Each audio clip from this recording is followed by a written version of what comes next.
Welcome to the D6 Family Ministry Podcast, a place where ideas, principles, and personalities come together to give you a ministry advantage that empowers the church and home. I don't know anything more important in our society or in the kingdom of God than to help the church, help the family. Discipleship is not an event, it's a way of life. And one day it just hit me that discipleship at home was not about doing more. It was about inviting Christ into what we were already doing. The goal of family ministry is not families sitting on the couch holding hands and singing Kumbaya. The ultimate goal is families that love God, love people, and make disciples of all peoples. So that's why you're here. You're here to say 1 hour a week, as significant and as awesome as it is, we know that it's not enough, and we want to be intentional with every hour. You're listening to the D6 Podcast. Here are your hosts, Marianne Howard, Ron Hunter, and Josh Wooten. Josh, you ever seen the Alamo in real life? Yes. I have too, and I must confess, I was disappointed. Yeah, it wasn't as big, or it wasn't the way that I had seen it depicted in movies or that I had built it up in my mind. Exactly. I'd seen pictures in my textbooks growing up in grade school. I've seen the Davy Crockett movie. And there's this wide open desert with tumbleweeds and cactus and all the other things.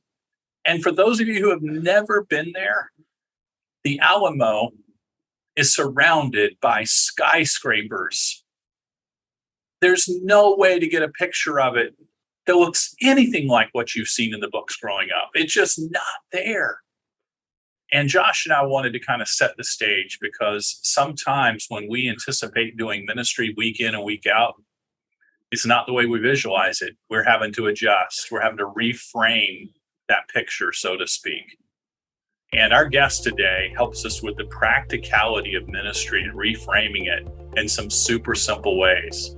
And I just want us to dive into Michelle Craddock as she just kind of unpacks this whole area of things that surround you and crowd you, but gives us a whole new, fresh look at it. Let's listen to Michelle.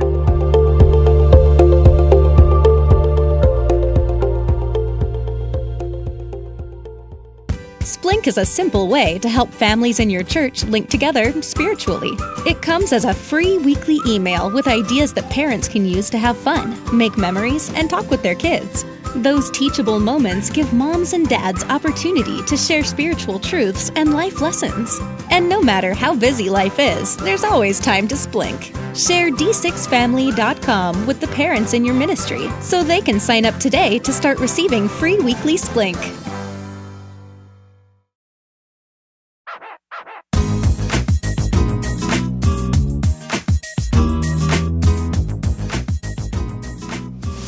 Today, I am joined by Michelle Craddock. Michelle lives in San Antonio, Texas with her husband, Michael, and two boys, Brock and Briggs. Michelle has been in ministry for almost 20 years, serving in various roles. She is currently serving at Oak Hills Church in San Antonio, Texas, as the Associate Equipping Minister. She specializes in equipping parents to be the primary spiritual influence in the lives of their children. Michelle, thanks for joining us today. Yeah, thank you for having me. So I'm going to just go completely just off script with a weird question here. San Antonio, I have heard, has amazing Mexican food. Well, of course. Yeah, it does. Can you recommend a great restaurant? Oh, shoot. That's not a fair question. Any of the restaurants are great. Anything downtown, but like off the grid, kind of. Maybe. Okay. I don't know. That's not very helpful, but anything in downtown San Antonio is amazing. We could just scrap all the questions and just go straight to a food podcast. That sounds great. We could do that. And one of the reasons I'm asking, people like me that are in Nashville are going to know, we have a place called San Antonio Taco Company I've heard Nashville. of that, yeah. And it is a hole-in-the-wall dump, yes. but the food is great. It's so good, yeah. I'm not sure if it's authentic. Yeah. I'd need somebody that's a native to tell me. But, I'm sure it's great. But we are not talking about food today. We're not. I just had to get that out of there. We can edit that that out later, but I think people need to know that's a good practical suggestion. But we are talking about practicality, and we're talking today about practical ways to build a parent ministry, something that I think church leaders everywhere want to know, need to know. It's something that's on their hearts. And so we're looking to you for some guidance today. Before we really jump into that, I do want to ask you, what are the greatest needs that parents in the church are facing right now? Wow, I think encouragement is one thing, that they need to be seen. A lot of times society, and that includes us in churches, we tend to say, well, if parents would just, if they would just get it right, or if they would just read my email, or, if they would just listen to me. I think they need to be heard and encouraged, because parents, not only are they struggling with maybe some issues with their children, but they've got their own personal struggles, whether that's marriage or just even mental health of their own. So I think they need to be encouraged and ministered to their heart. They need to be ministered to their heart. So, Well, building a family ministry is great, but we know this is not something that just happens by accident. What are some of the first steps that are needed to begin this type of ministry? Well, I think a lot of family ministers, student ministers, children's ministers have processes already in place that can be enhanced a little bit to minister to parents. So, for example, communication, and these are small ways and not very obvious ways to minister to parents, but communication is a big thing. So when you're sending emails to remind families about camp, registration, any kind of registration, send more than one. And don't expect them to read any of them.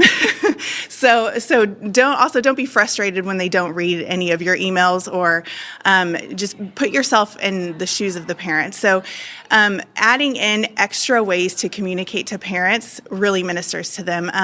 One other way is many of our student ministers have processes to train their small group leaders. Well, maybe even in that process of training your small group leaders, add in an element of the small group leader contacting the parent and introducing themselves and just saying, "Hey, I'm your student's small group leader.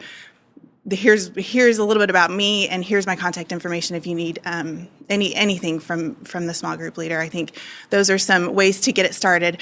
Another way to begin to implement parent ministry is through getting your leadership on board, talking to your leadership about it, just making a plan with them, but starting small. Those are just a few ways to begin building a great parent ministry. And I want to jump back to something you said right at the beginning of that, because I think this is really important. You didn't mention just demolishing everything you already have and just tearing it all down and starting over. You talked about working within what's already in place, right? Right. Yeah, absolutely. There are so many little ways that churches, not just in the family ministry, but churches as a whole, can begin building in ways to minister to parents. I have another idea. So, depending on how your church is structured, oftentimes parents could be invited into the big decisions that their students make. So baptism, maybe the first time a teenager, or the one time that a teenager gets baptized, why not include the parent? If the parent is a believer, if the parent has been baptized, then why not invite the parent to do it? If a teenager is making a first time decision to follow Christ, or even to go into ministry, include the parent in on that. Don't let it be an afterthought, or the parent hears about their student following Christ for the first time through the grapevine. Include them in the conversations. Yeah, that's really good, because I love that idea that we don't necessarily just have to start over from scratch, right. Because change is hard and change is uncomfortable for people. Absolutely. And so I love that you've basically kind of put a model out there that says work within what you already have, and that takes a lot of pressure off ministers. Right. That's really good. Now, when we are doing this, though, it's inevitable. There are going to be some speed bumps along the way. We're going to kind of hit some roadblocks. We may hit some resistance. What are some of the most common speed bumps that churches are going to have to work through when they begin implementing family ministry? Right.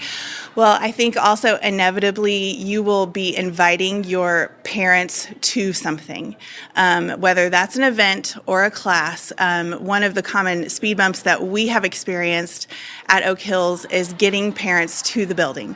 And that can be hard, but they want it because you've been listening to the things that they need, the information that they need, the way they need to be ministered to. It sometimes just requires them to come to the building.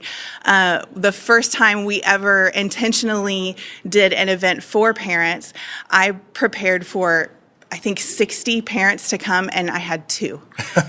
It was like one of those moments where you think back and you're like, I don't ever want to think about that again. Yeah. But we pushed forward because we knew ministering to parents is really important. They are the primary spiritual influence in their child's life, and so we have to be intentional about that. So don't let that speed bump stop you from continuing to minister to parents. It's important to keep moving forward, to keep trying again, and they'll come. They'll come.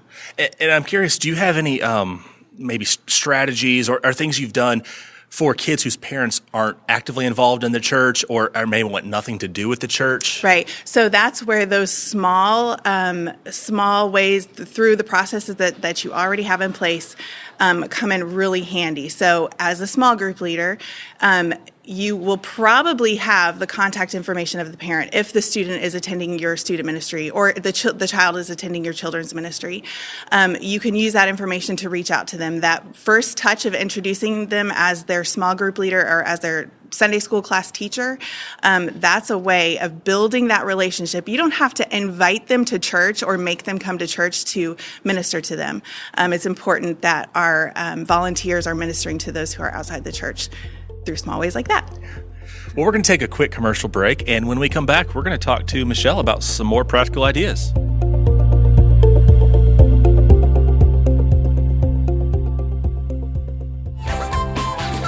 Hey everybody, it's your good friend Pastor Steve with the Elements Kids Worship team. Elements Kids Worship is a completely downloadable 52-week curriculum for use in your church with either midweek programming, kids' church hour, or even with small groups. Through Elements, kids experience deeper growth and understanding of what it means to walk with Christ. This is accomplished by teaching firm biblical truths and emphasizing the need for kids to not only understand what the Bible says, but to apply it to their own personal lives. Elements Kids Worship is a valuable and economical tool for your church to use to impact kids with the elemental truths of God's Word. Oh, hey, one more thing. Be sure to head over to d6family.com to check out Elements Kids Worship for yourself. We are back with Michelle Craddock, and we're talking about practical ways to build a parent ministry. Now, you've already shared some creative ideas that you've done at your church. Are there any other ideas that you can kind of share that you've seen really just work and kind of stand out to you? Right. We do have one that has stuck even through COVID. It has made a big impact on our families. It's called something we call Parent Talks, and those are one-time events that happen 3 times a year. So they're standalone events. Usually we bring in a guest speaker, sometimes local, sometimes we bring them in from outside of San Antonio, and they talk about a specific topic. For example, we've had a local pediatrician who attends our church, and he obviously is very involved in the lives of family, and he talked about anxiety, mental health and anxiety in our children. What does that do to their bodies? But also, what does the Bible say about that? So he was able to speak as a pediatrician toward that subject, but also as a believer and what the Bible says about mental health and anxiety. So that was a great topic and something that our parents really leaned in on. We've also had a local person come in. He was an investigator for the sex trafficking division in San Antonio. He came and talked all about sex trafficking and how that impacts our students in San Antonio, not just in the poorest areas of San Antonio, but in the most affluent areas. And how can we protect our children from that? And just made our parents aware of all the different ways that they can be impacted and how to talk to their children about it. So that's one of the best things that we have done for our parents, is giving them information that they may not find other places. Yeah, that's thinking outside the box with really good information. I really like that. Now, I mentioned earlier about the parents who may be outside the church, who don't really want to be involved or kind of leery about it. We also have some issues sometimes with parents that are already inside the church, who they're actively going to the church, but they're kind of leery about parent ministry. They're very apprehensive. They may be nervous about getting on board. They may think, I pay you to take care of my kids. Yep. We hear that often, unfortunately. What can churches do to help these parents see why it is so important and also help them feel a little more comfortable joining in and really taking charge? Yeah. This is where I think bringing parents that, like a pediatrician, some people who are local in your body that believe in parent ministry, that aren't necessarily on staff, but are involved in your church, that can come alongside you and work with you on building different types of programs and processes that minister to parents. And then that they get the word out. They are an influence in the congregation, and they can let people know, hey, this is a good thing to be a part of. This is a good thing to listen to. Now, there are times where we will have a topic such as gender identity that we invite our parents to be a part of, to listen to a guest speaker on. And sometimes parents think, well, I'm not sure I want to go to that because then people will know what my family deals with. That's just where over time you just create safe places, safe opportunities for it to be almost a normal thing for parents to be a part of, that it's just a safe place. So it's just over time you just don't give up on parent ministry, don't give up on inviting your parents to things, and over time they'll feel comfortable coming. And I want to finish by asking you about how we can evaluate this, because sometimes if we're not careful, we can look at things as a failure if the numbers don't show right. Like you mentioned, inviting 60 people and 3% show up. Yeah. And when that happens, if we're only numbers based, then it looks like, well, we failed in that regard. Right. But we know that's really not how it should be evaluated. But how do we evaluate our ministry to make sure that it is effective? Yeah. Well, first, I think we need to understand that it's not going to be immediate to know if something is effective or not. It takes time, and you follow up with parents, listen to them, hear the stories of how whatever program it was, whatever class, whatever it was, impacted their life. What takeaways did they get from it? How are they applying it to their families? That's key. How are the tools and the practical ideas that they received, how are they applying it? If they're like, I can't apply it, well, that's tells you right there it wasn't necessarily that effective. But it takes time, and we just have to listen to our families. Well, that's really good stuff. Michelle, thank you for joining us today. So much practical information here that I think that people can just take and implement in their churches right away. The thing that I'm taking away from this, and I've repeated it multiple times, is the idea of just really working within what you've already got. Right. Knowing that you may already have the skills that you need and you don't even realize it. But thank you so much for sharing this with us today. Thank you.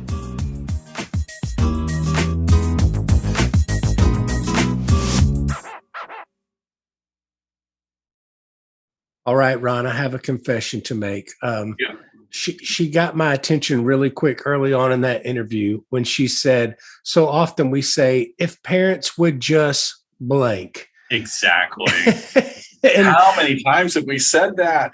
I'm guilty, and realizing, man, that they really just want to be heard, and we need to figure out how to minister to their hearts. And man, I love people that can just give you practical steps that I can take this week very easily, because so often, like I said, we have, I don't know anybody in ministry that needs one more thing to do or that is going on. I'm just bored.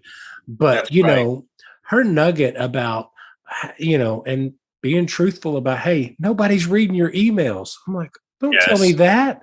I read over and pour over those and try to trim out the fat and make sure they're inspirational and they have vision and you're getting the information and know that we're praying and all that. They go unread. But she made the point of saying, hey, what about if your small group leaders contacted parents directly and giving just them another line of communication? That was brilliant. And I can't wait to go back and tell my small group leaders. Well, I appreciate her humbleness in two ways. Number one, Michelle is from a very large church and a very well-known pastor. She didn't tout that. That never came up in the interview. And she could have talked about all the successes, but she talked about planning for the parent event, expecting 60 and 2 show up. We've all been there. Maybe not expecting 60 parents. Maybe you're expecting 15 or 20. And, you're going, man, the crowd needed to be bigger. Every ministry leader has always said the crowd needed to be bigger. Wish so-and-so were here. But she just said, hey, let's readjust. Let's not whine in the moment. Let's tackle this from a different angle. And that's what we got to do with ministry. So, Josh, you work in this world every day. Let's toss out a couple of things you guys do to connect with parents. That you didn't hear Michelle say. I mean, this is brainstorming time. Yeah. We are actually have something coming up. There's a book by Kathleen Edelman that is, I said this, you heard that. Our staff went through it. It's kind of a gifts assessment, temperament assessment, how to better communicate with each other. But Kathleen developed a workshop to understand grown-ups guide to understanding kids' wiring. Well, she's going to be at our church, and we're like, hey, could you do a little parent workshop thing after the service that day, and we could promote it to the community? So we went out and gave, dinner to the high school's open house and the middle school's open house this week, and passed them out to parents. And we're doing that to try to just, connect with parents. It's maybe not, they may not come to church, but they may have some communication issues with their middle school or high schooler, is because most parents do at some point, and we did another event called What the Tech, we called it, just parenting in the digital age, how to help parents navigate that and realizing, okay, this may not be super scriptural in nature. I mean, it is rooted in scripture and the ways, the truths that we presented it, but identifying the parent struggle and going, okay, we see you, because just like that, they want to be seen, they want to be heard, and from a church, rather than us going, well, you should just come to church, you should do this, and the event's going, well, the people that needed to be here weren't here, and I'm like, wait a minute, the people that needed to be here were here, and those people that didn't make it, they just didn't make it, and that's on them, and that's okay. We have to show up and don't despise small beginnings. God, that's right. You be faithful in the one step at a time that God calls you to do it. And he'll bring about what you need to see that to fruition. That's right. So here's the thing. If your parents see you as a resource provider, not a resource sucker, meaning you're trying to suck from them ways to get them to volunteer, contribute, do, but they also see you as helping them just do everyday life, they'll value your communication. So I'm going to toss out a couple for you that you can have some wins with. If your parents are not signed up for the free splinks that you can get, you just heard the commercial about it on this podcast, but send them the link. It can be found real simple at d6family.com/splink, SPLINK. And it will give them a whole world of ideas to do with their kids. I'll give you one. I'm sitting here reading it right now. This was a recent item. It talks about thinking like Christ and kind of being pure in our thoughts. And it says, grab a water bottle, and while the children are watching, add a tablespoon of dirt to it and ask the kids, would you like to drink this water? Why or why not? Let them answer. Just have that conversation and say, you know what? We can be just a little bit that we add that's dirt to our lives, and it can change our whole purity thoughts. What's the little bit we need to work on? And so these easy conversations begin happening, and there's hundreds of these in the backlog of Splink, and you can sign up on that link to get it sent to you every single week. Read a book together with your family, equip your parents with the books. Such practical areas in here that we can do. Just be known as a resource provider. Josh, give our ministry leaders words of encouragement as we head into next week's episode. Well, I just want to encourage you as leaders that you don't have to do it all yourself. Let's include parents in the milestone conversations, in those milestone spiritual moments, such as baptism, and allowing parents to participate in that. I've gotten to the point where I try to encourage dads, moms, that they are the ones that are participating in the baptism ceremonies. They're having these conversations. D6 Family has a great book about talking to your kids about baptism. And it's the first thing I do when a parent goes, hey, my kid's interested in talking about baptism. Will you talk to them? I'm like, sure, I will. But first, I want you to take this book and read through it with them, and just empowering parents in the discipleship process, because ultimately they have more influence, and God has called them to be the primary disciple makers of their children. And we are to partner with them and provide resources. But our job, we want to empower parents. And I think it stands in alignment with the whole mission and philosophy of D6. So thank you for joining us today. I'm looking very forward to next week, as we have Christy Penner-Warden is going to be sharing about teaching kids the fundamentals of their kingdom identity and what defines them. And newsflash, it's not the world and it's not culture. So tune in and find some practical ways that we can speak life and God's purpose and will over our kids. Until then, you guys have a great week.